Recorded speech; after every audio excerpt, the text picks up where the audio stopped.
How you been, man? Not too bad at all. How about yourself? Very well, very well. Keeping busy? Yeah, I'm trying my best, man.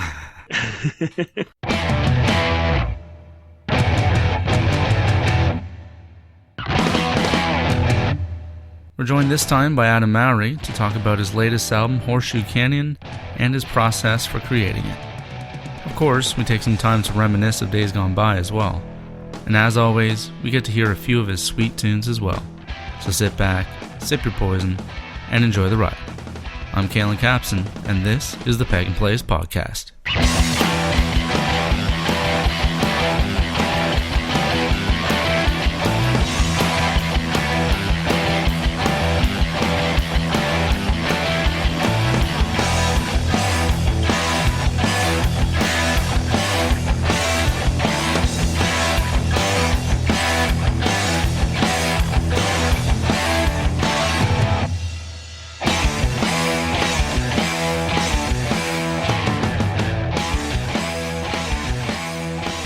How's the COVID world been treating you? Well, I got laid off, so I'm just like hanging out at home mostly. But doing my best, Yeah. Well, it's giving you more time with music, right? Absolutely. That's the one thing it has done. What about you? Are you working from home, man? What are you doing? No, I'm still going into the office and just, it's kind of dying down now. Like at first, they shifted us all around to different areas to fill some gaps and got really busy. Yeah. And I worked mad overtime during the initial COVID shutdown stuff. And then now it's slowing down and normalizing. Yeah, so my life hasn't changed a whole lot except for no live music. Yeah, that's a bummer, but otherwise we're lucky, I guess. Yeah, we really are. Really lucky. To a certain degree, we are, yeah. So far, so good, man. So what have you been doing to fill your time? So far, I've just been, putting a lot of time into working on this record. It's like the first record I've done in about 7 years. It's like a solo record of my own. I did it all on a 4-track tape machine, cassette 4-track tape machine, which is how I used to do stuff a lot years ago. So I wrote the songs over 2 weeks, and then over another 2 weeks I recorded them. And that's kind of what I'm putting out now, basically. So what gave you the urge to record it over 4-track? Is it just the desire for that lo-fi sound, or just ease, or both? I think it's ease. I think that's true. I think that there's a certain degree of it that it is ease. That you can do it all yourself and mix it down yourself. I think that's a big advantage for me. And it's just a format which I've worked closely with before, so I'm comfortable in it. Had 4-track tape machines for many years through my teens and stuff, and they'd break down and you get a new one. It's a little tougher to get a new one these days.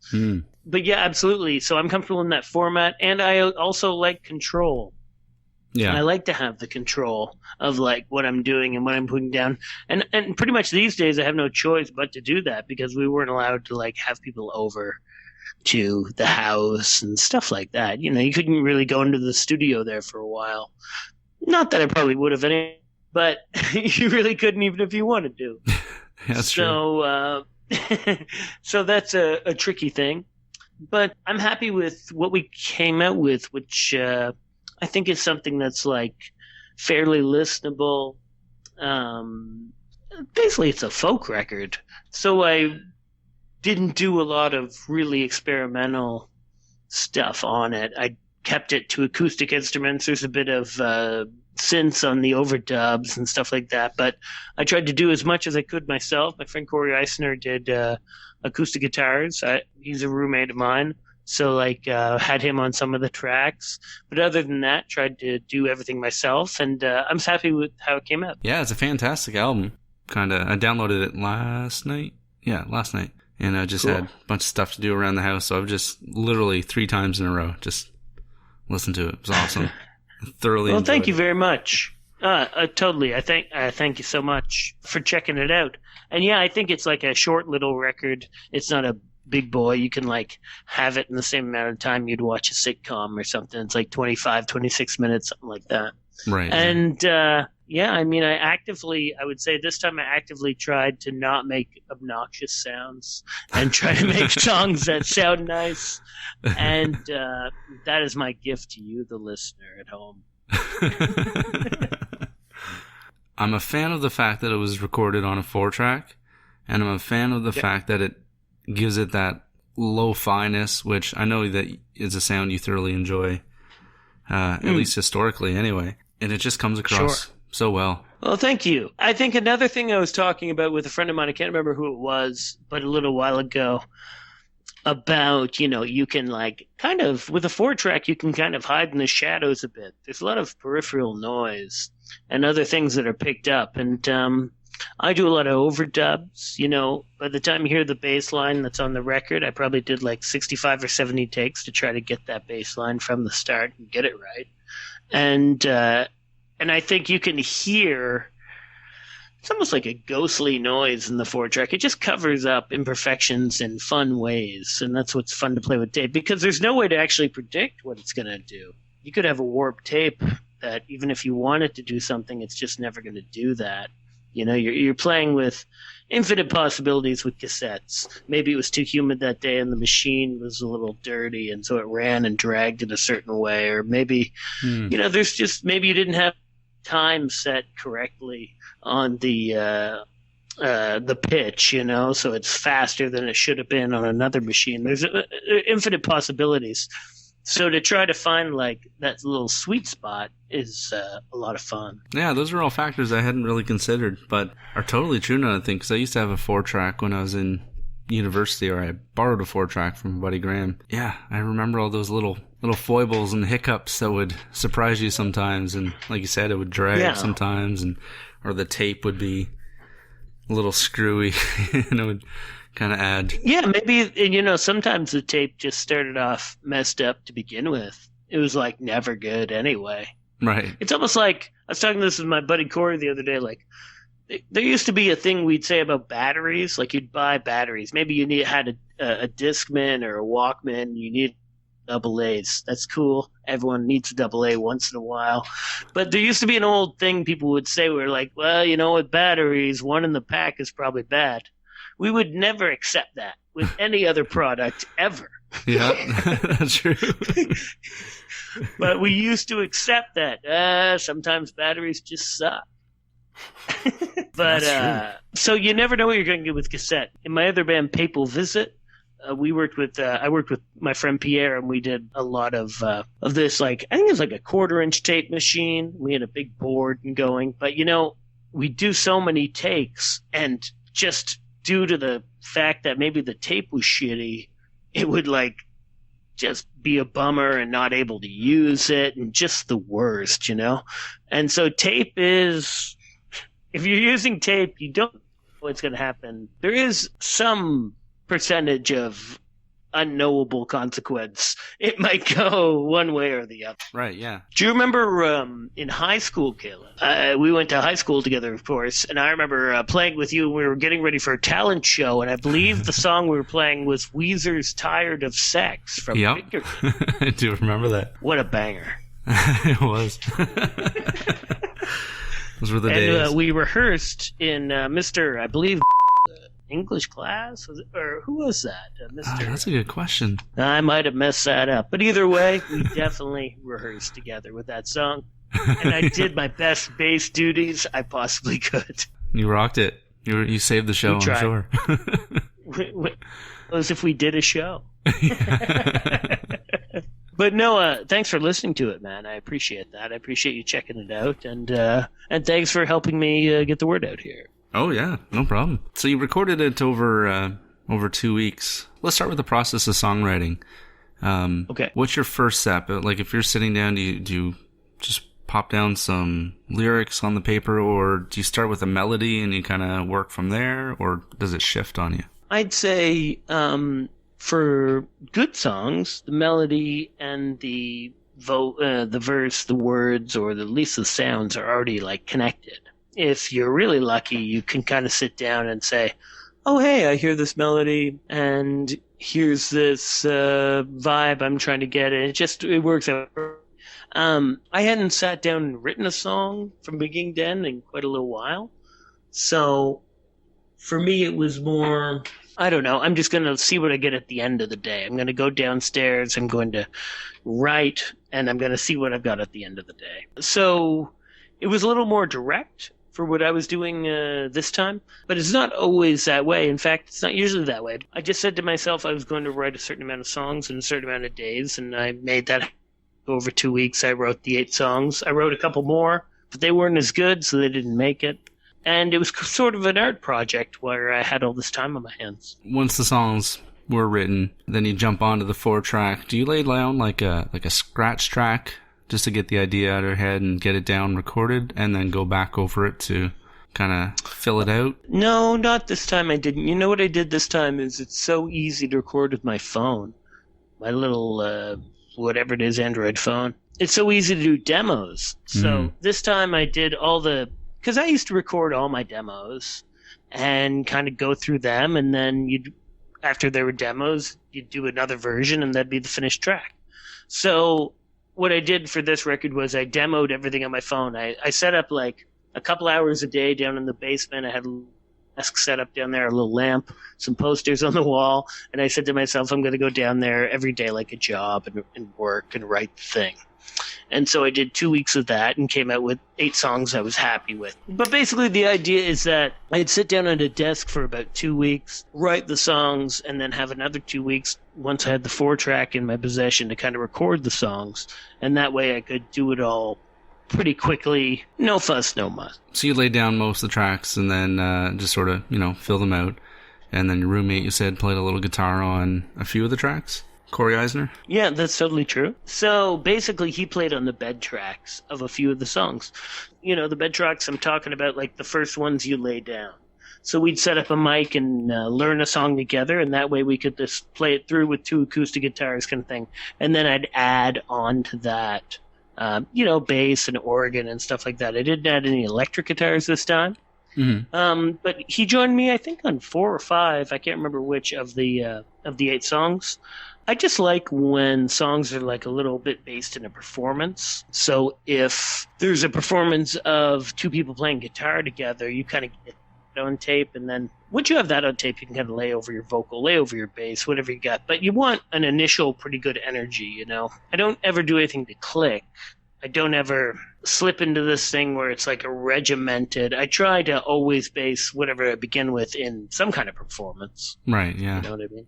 Yeah, and that way you can at least get that energy. Yeah, it pays off, I think. I hope so. That's also how People Visit does most of their recording as well. Am I wrong on that, or?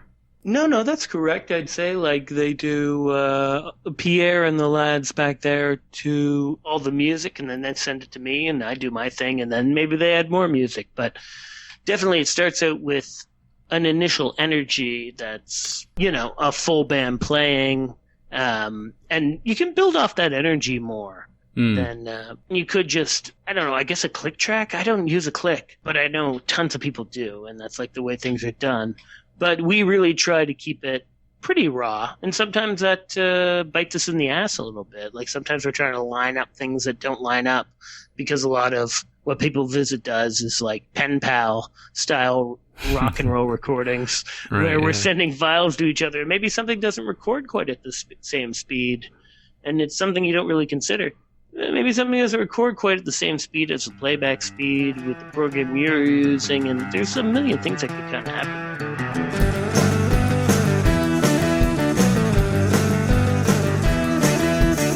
Well, I'm not sure if I should even bother. Was in the road, the fire saucer that she never saw, but her from her father left a trace that seemed to be a melody. So when you wanna go, I will be waiting by the window, though I want to. But when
when you wanna go, I will be waiting by the window. No, I don't want to, but when you want to, I will be waiting by the window. From the black eye, from the black eye, from the black eye, from the black eye. So when you wanna go, I will be waiting by the window. Though I don't want to, but when you So for this record, I did use a little bit of stuff. I used a digital delay pedal on the vocal on one track. But for the most part, I just rented a few nice preamps and a few nice microphones and recorded acoustic instruments into them and recorded organ sounds that are not through an amp, but through just a speaker on what there. It keeps things small, and it keeps a lot of close miking vocals, layers of close miking vocals. So the whole world seems kind of like pretty small. Yeah. And that's what I'm going for with a lot of this stuff, which is what I was going for with a lot of the stuff that I did like 10 years ago, too. I had a record called Fern Hill like 10 years ago. It's another 4-track record, layers and layers of stuff on it. And that's just kind of the atmosphere I'm comfortable in. I've done a few things in studios with bands that I was in and stuff like that, but I really do enjoy the DIY kind of style of home recording. So I feel like with this record, I'm giving you like easy to listen to folk songs basically that were recorded at home. But, you know, since they're recorded at home, a lot of the imperfections can be hidden in the production. And yeah, I think I worked hard on the songs, and I think that they're a weird collection, but people have been very kind so far. So yeah, I think people might dig it. Oh, I agree. Yeah, absolutely. Is that your preferred method of recording, do you think, or do you enjoy mixing it up? Well, if what I'm recording is my music, then yeah, I want to have all the control. And I think like a lot of people feel that way, but maybe they concede things and stuff. But yeah, if I'm doing my own stuff, I want a lot of control. But if I'm doing something else, like I worked with my friend Mike Trask, I did earlier this year where he kind of let me do a little production, and I kept it pretty basic too. Like, I don't know. I think what's more interesting than any song is like capturing a moment in a room, and you get like a vibe between musicians, and you can kind of capture that moment, and that's a beautiful thing. I really lately have been listening to a lot of James Gang, who is Joe Walsh's original band from the late 60s. It's like a power trio.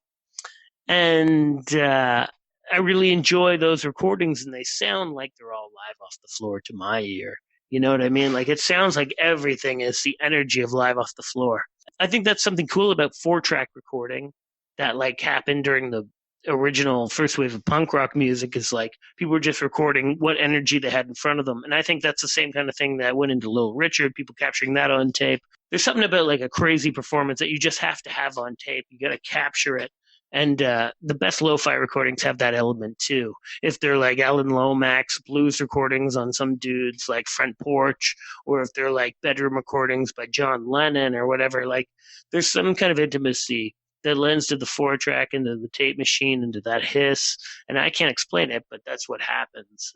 It's pretty evident when you listen to it, I feel. Well, it's like how some people, they'll go back and add a hiss. Like if they record it digitally, like I've read about people going back and just inserting that reel-to-reel hiss to kind of... I'm guilty of doing that to a certain degree myself, certainly before. Oh, absolutely. Like where... the thing is, sometimes I'll record the 4-track, then dump down.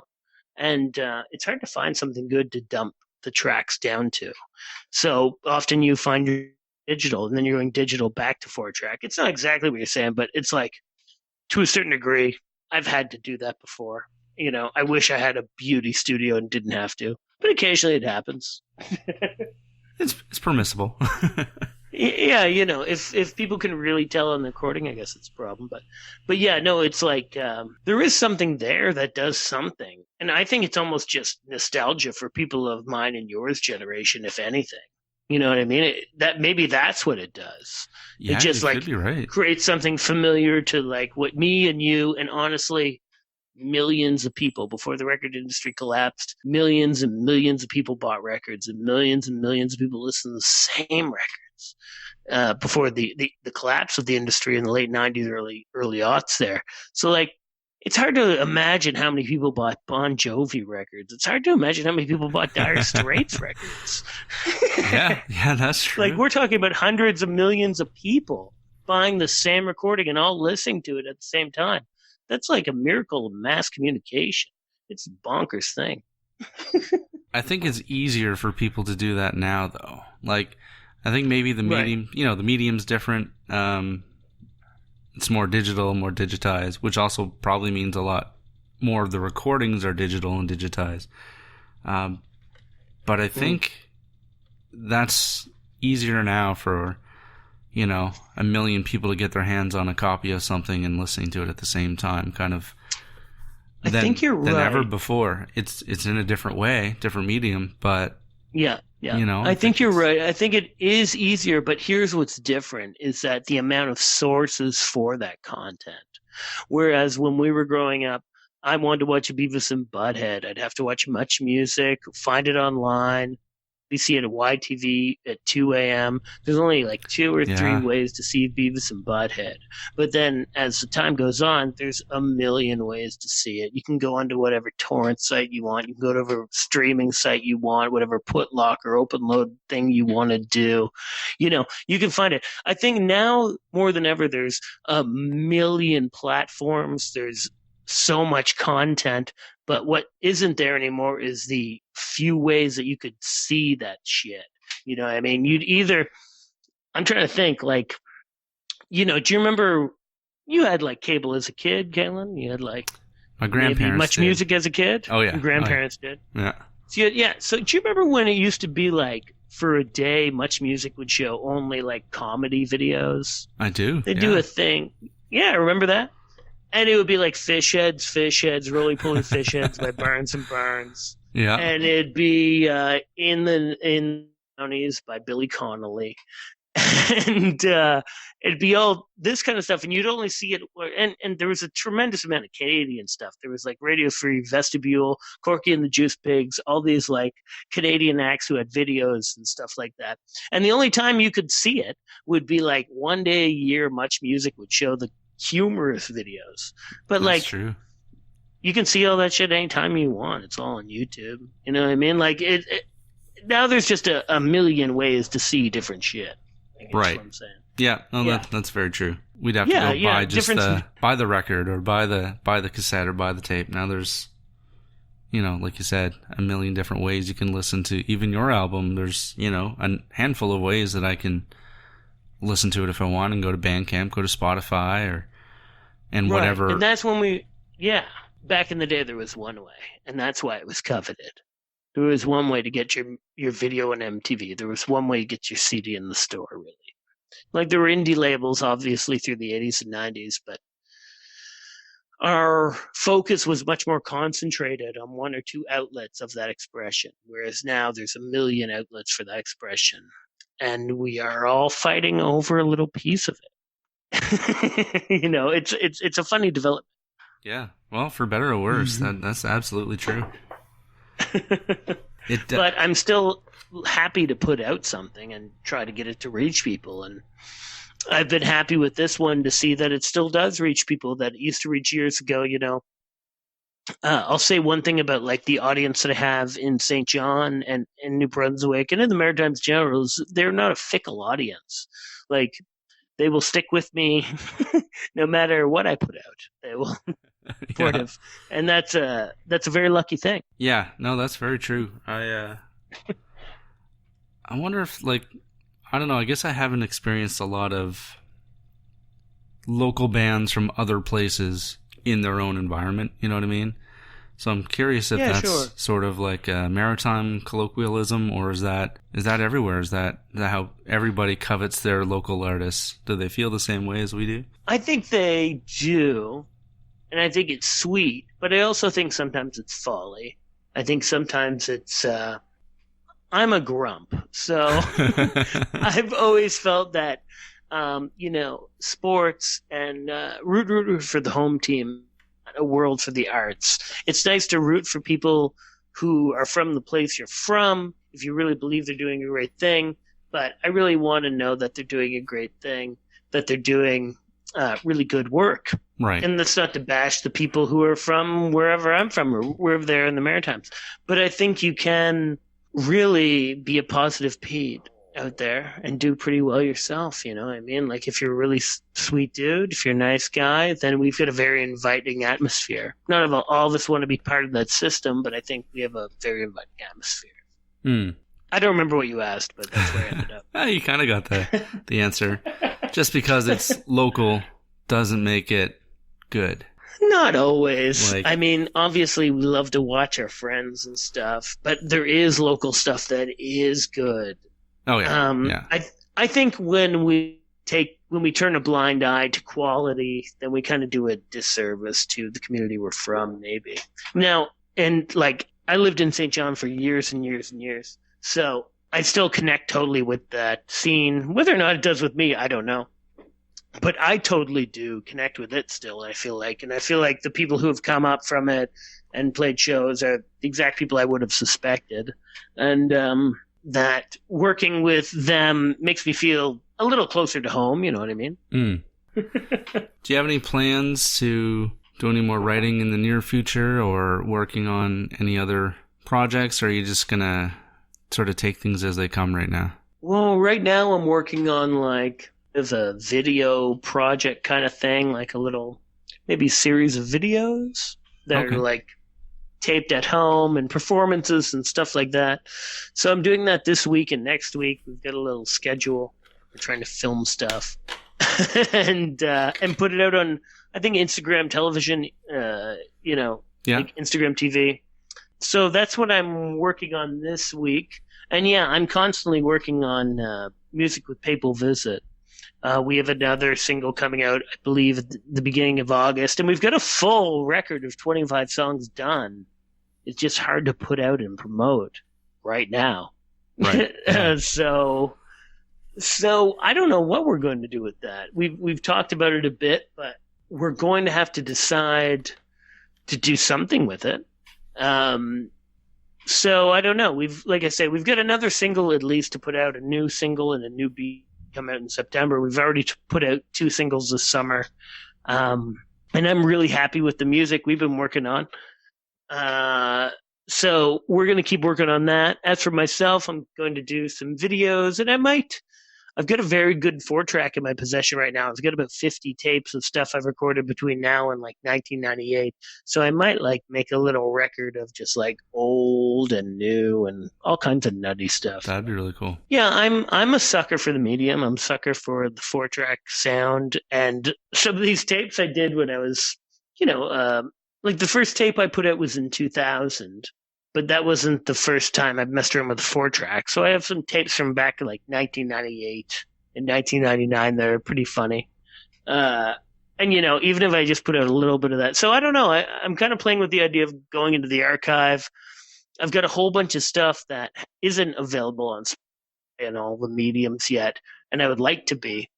So I've got about 4 or 5 records, and I'd like for when they go out on Spotify and stuff to have extra tracks on them, live versions, all that kind of good stuff. So that's something I'm constantly thinking about working on and all that good stuff, Sweet. That's an awesome project to be able to tackle. Yeah, just like dig into all the tapes I used to have from years ago. Like I say, my friend Mike Trask was nice enough to lend me a tape machine. And a lot of what I'm doing is thanks to him. It's a great tape machine. I've got so many tapes. It's really kind. That's awesome. 1, 2, 3, 4. They say that back in the day, you could play a single once and throw it away. Games for May, you see Emily play. How could you forgive yourself for throwing it away? Tossing animals around, lost in the animal sound.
welcome back to the Pagan place. Here, let me chop up that poison for you. No, you keep the tip. All we need is a little like and share. That'll do just fine. There you go. Have a good day.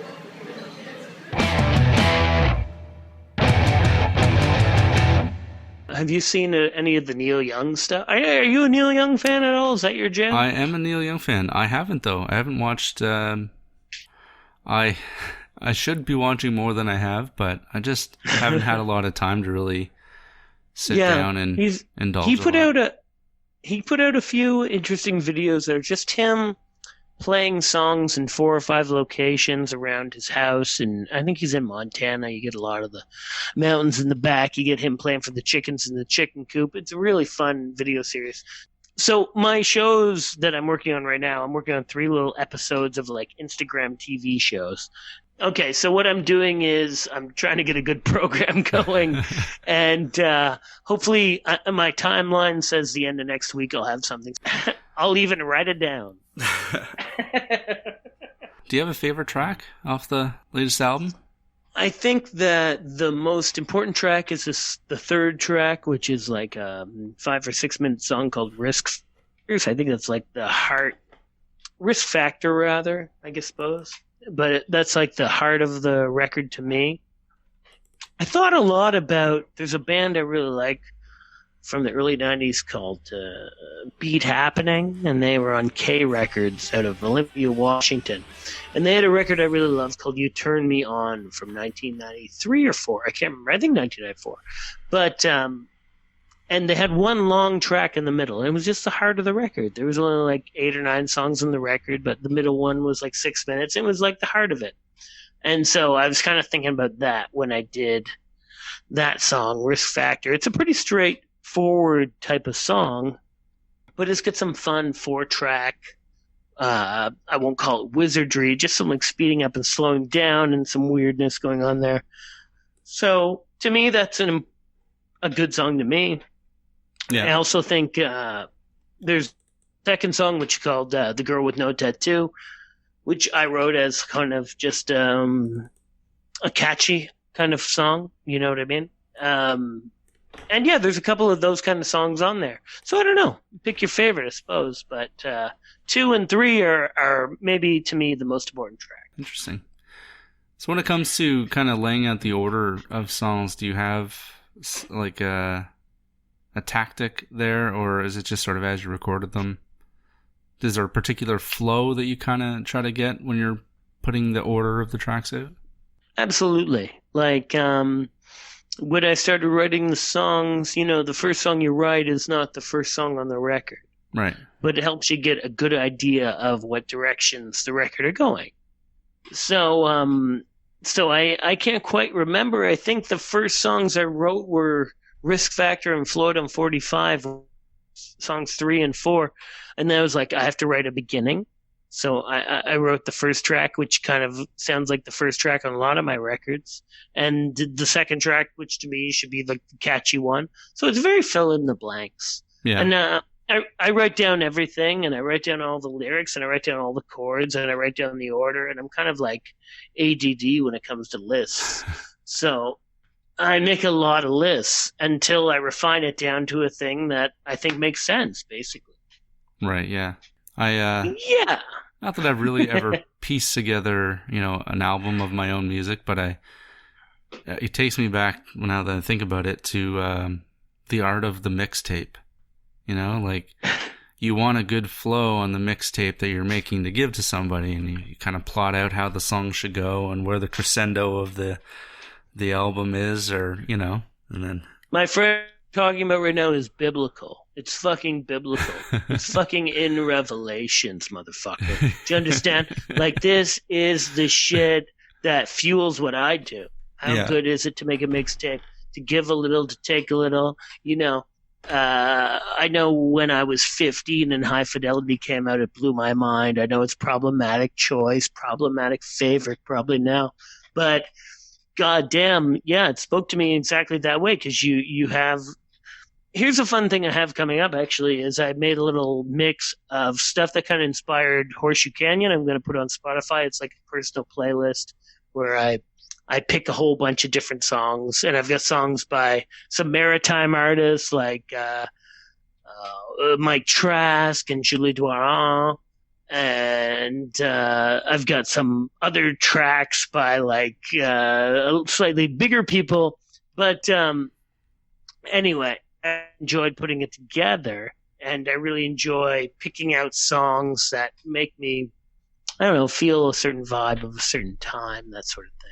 Interesting, because that was going to be one of my questions. Like, are there any influences that were on this album? So it's pretty cool that you already have that piece together that you're going to put out there.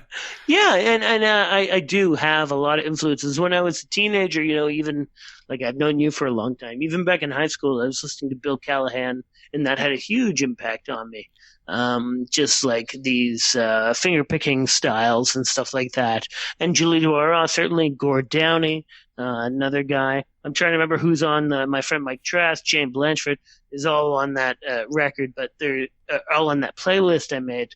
But there's certainly a ton of stuff that is New Brunswick-based and Canadian that had a huge impact on me. And you know, the thing is, you don't get to pick what has an impact on you. Right. Yeah. It either does or it doesn't. That's very true. Either you watched too much music that afternoon or you didn't. Yeah. Like, can you imagine what's the weirdest thing you probably saw on Much Music when you were a kid, Kalen? Oh man. No, probably you had the sock. No, I don't know. He wasn't that weird. Hey, that's a pretty good answer, man. In my opinion. Do you remember there was one day where they just did all Neil Young? I do. And yeah. he was it was like Neil TV. Yeah. And he was sitting around with his trend sets. He was just like having trends go around. I love a lot of those 80s and 90s Neil Young songs. I was listening to them at the house earlier tonight. You remember like Fucking Up? Oh, yeah. That's a jam. That's a jam. Yeah. Pearl Jam did that, and they did it dope. Then there's another one called Piece of Crap. It's like, turned out it was a piece of crap. Piece of crap. I'm gonna have to look that up now, though. When we get off the phone. I think it's on either Sleeps with Angels or Ragged Glory. I can't remember which. Been listening to a ton of Neil Young over here. What's your quarantine playlist, brother? What's your number one? Is it Weezer, Tired of Sex? Tell me the truth. It's definitely Weezer, Tired of Sex. Luckily, there's the recorded version of us doing it. I've been listening to it nonstop. Do you have that? No, if you I had don't. That, I'd shit myself. Yeah, I would too. That'd be amazing. No, I do have some stuff that seriously goes back to 1998. So I might have something that you're on here. That might be possible. That would be amazing. I remember one time we recorded at St. John High School Theater, and I had a drum kit. I think it was Marty. Can't remember Marty's last name right now. We recorded the drum kit between the giant curtains, because remember they had those big thick curtains at St. John High School? Yeah, those were like Tupperware for noise. Oh, they really were. They were like the heaviest velvety curtains alive.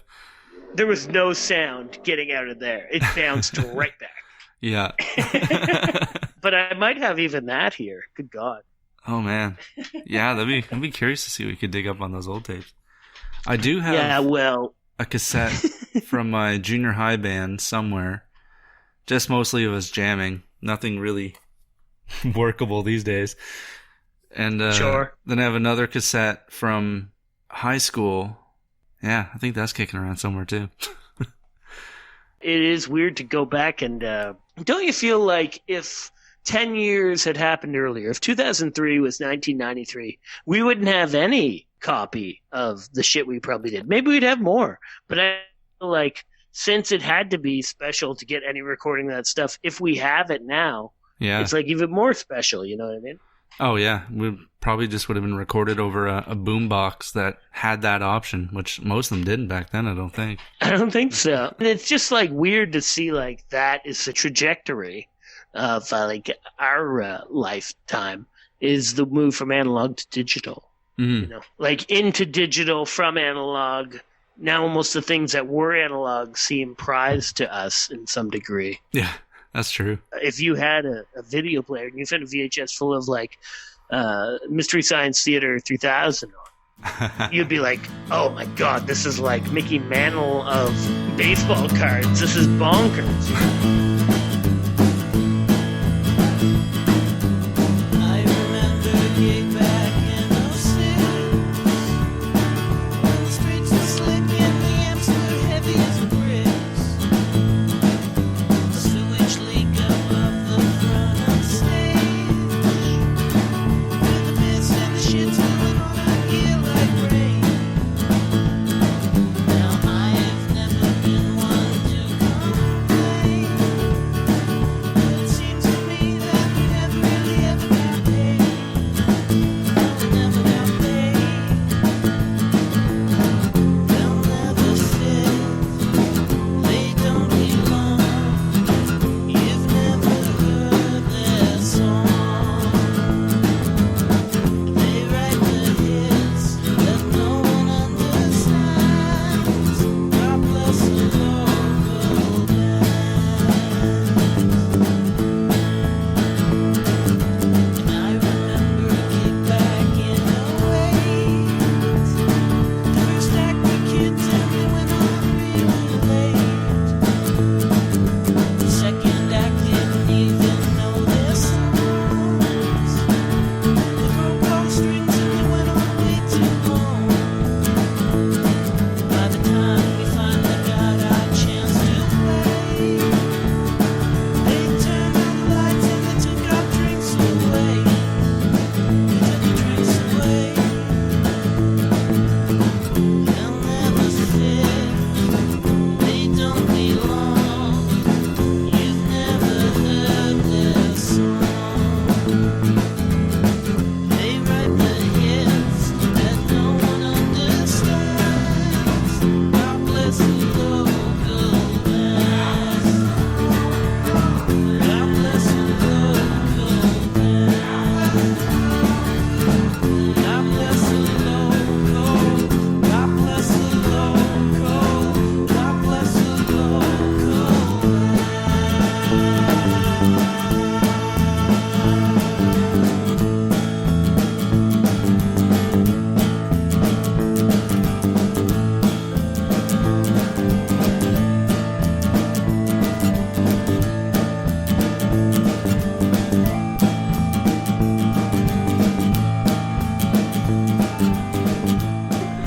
I do have another VHS somewhere of one of my high school bands playing as well. I wonder what the name was, Kayla. Do you remember the name? Of the band? I would love to know the name. Oh, yeah, I don't know. I remember I had one we called Something for the Weekend. Okay. And then there was one that we played mostly like new metal-ish, so we called ourselves New Loco. Well, you know what? That was the scene at the time. Yeah, it really was, like when Deftones and Incubus and stuff started rolling out. And locally, we had Drowned, Yeah, minus the E. I do remember Drowned. And Amused. And Amused, I believe yes, also that's right. minus the E. I can't remember. But are you playing much these days? You playing any music yourself? I've done a little bit of recording, but not really a whole lot. Maybe eventually I'll release it, but I haven't been doing enough lately. I've been working on a lot of folk-ish kind of stuff, so I might put that out eventually. I need to really just hone in on it and just do it, because I've kind of been working on it with a few other people, and it's really hard to get together because our schedules just never line up. And That's the story of life, my man. yeah, it It's really like is. So It's I might bananas. just dump that old idea, because I was writing a lot of the material. They were just kind of helping me record it, and so I might Sure. just kind of go ahead and just finish it all myself. But that'll be a little I think while. that's a lovely idea, my brother. I think Yeah. that's a lovely idea. Thank you. So we'll see. Yeah, I think that's Who knows? great. Yeah, absolutely. And I think it's the hardest thing is to follow through and finish something. You know Yeah. what I mean? It really is. That's the hardest part. I had many friends come to me through the years say, like, I started writing something, but I stopped writing it because I just didn't feel it anymore and I thought it was lame.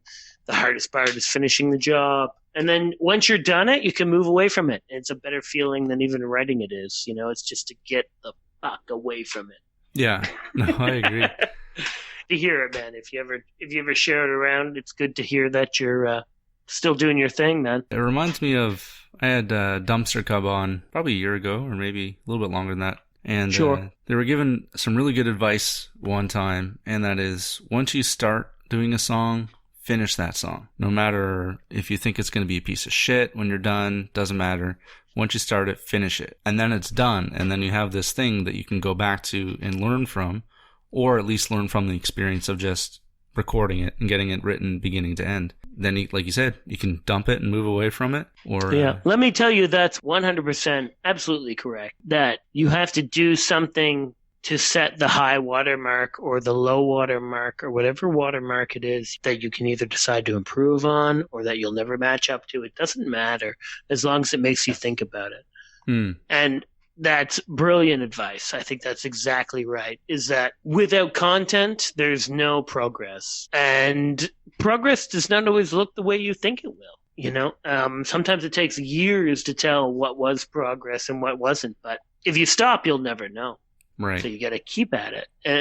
And I think I was lucky to a certain degree in that I came from such an accepting community in St. John, where if you had an inclination, they were going to be supportive of you. And I think that was very helpful. I think that's sort of the nature of the beast in St. John, that people are going to be supportive. People want to support their friends, and I appreciate that, and I support my friends too. You know, there's so many good songwriters in St. John. And if it wasn't for that support, I probably would not do anything at all. Or if I did it, I wouldn't share it. But thanks to the community, I do it and share it. Yeah, you're not wrong. It's a super supportive community that we have here. And that's one thing that almost everybody from St. John, at least, that I interview, that's what they all say. It's just the community has really helped them thrive in what they're doing, and they wouldn't be where they're at if it wasn't for it. So cheers to you, St. John. I think the thing is, St. John is hungry for it. St. John is hungry for good artists. They're hungry for good performances. They're hungry for good music. They're hungry for good albums. They want it. They want to engage locally. It's a gorgeous thing. The community station has always been the same there when I lived there, which is many years ago now, admittedly.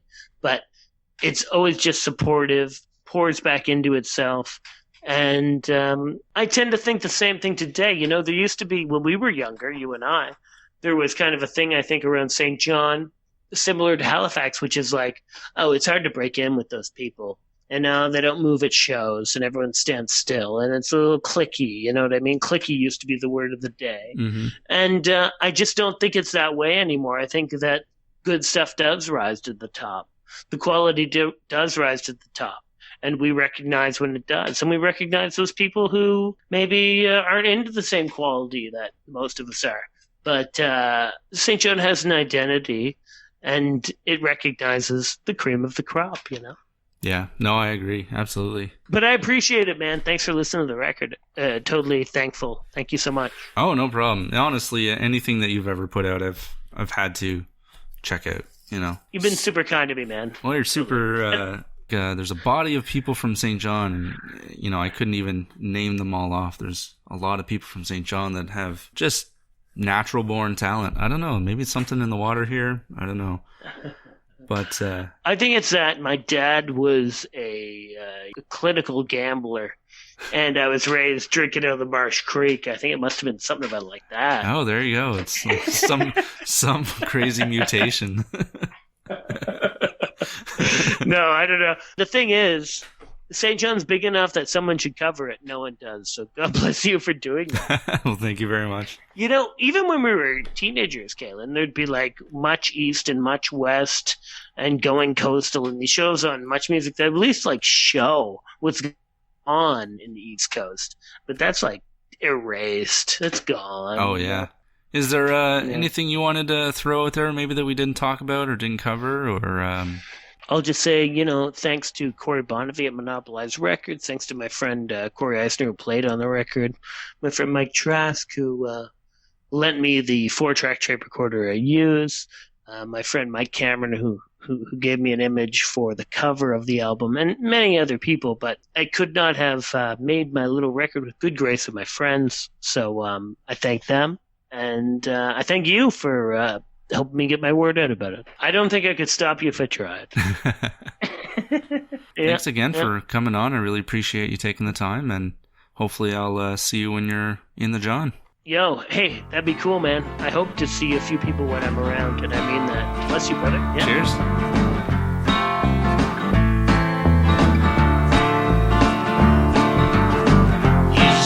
for the girl I never knew. Here's a song for the girl with no tattoo. Here's a line for the heart she never stole, and another for the hand she'll never hold. This one sounds crazy, but it's true. Here's a song for the girl with no tattoo. Here's a line for the lie she never told. Here's a song for the girl with no tattoo. Where is a little hideout? Maybe I can find out. Suppose it's none of my business, but what's the difference? Use hocus pocus, regain my focus on the song I used to do for the girl with no tattoo. Here's a song for a love that never grew. Here's a song for the girl with no tattoo.